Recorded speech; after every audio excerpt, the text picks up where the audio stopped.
One of the reflexes that really affects a child's ability to be able to read, for them to be able to write, is a reflex called the asymmetrical tonic neck reflex.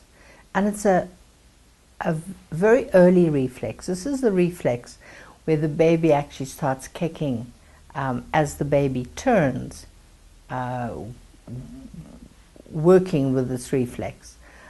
So what it looks like is this: as the head turns, so the arm goes out. So everything will happen on that one side of the body like that. As the head turns, this side's arm will go out. But also the leg will pull up and the other leg will straighten. So it's a lot of movement going on, and it's all for the development of one side of the brain and then the other side of the brain. It's also so that as the head turns, the baby can then grasp something with its grasp reflex and bring it back to the mouth, to be able for the baby then to be able to explore whatever it is that it's found and test that and check it and sort of taste it. And it's all to do with the whole sensory integration process of the child. However, you can imagine what this must be like. Well, for one thing, it can create great clumsiness for the child. So what can happen is they can be just sitting there at the table, and then you'll go and call their name and they'll go, "What?" And they'll just turn their head like that. And of course everything in the way that's there on the table can just be totally swept away in that one movement. And then one says to the child, "Well, why didn't you look?" Well, they can't, because that's the key thing about a reflex. It's absolutely automatic. You have no control over a reflex. So this can then affect playing games, playing sport. Can you imagine, as you're busy playing tennis, the ball comes towards you and you turn your head and then you lose, as your arm goes out, you lose contact with that ball.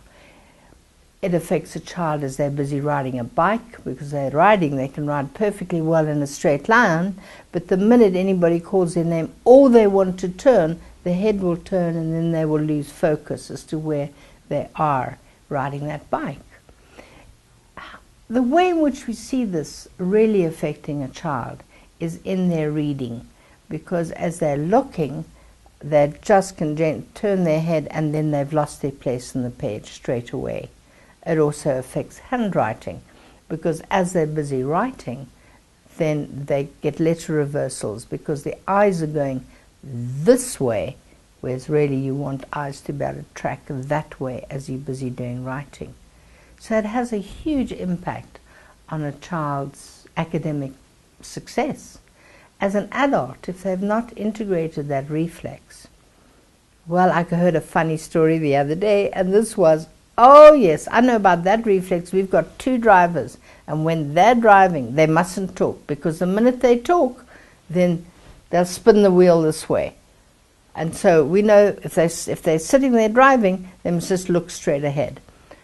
Maybe not so funny if there's an accident.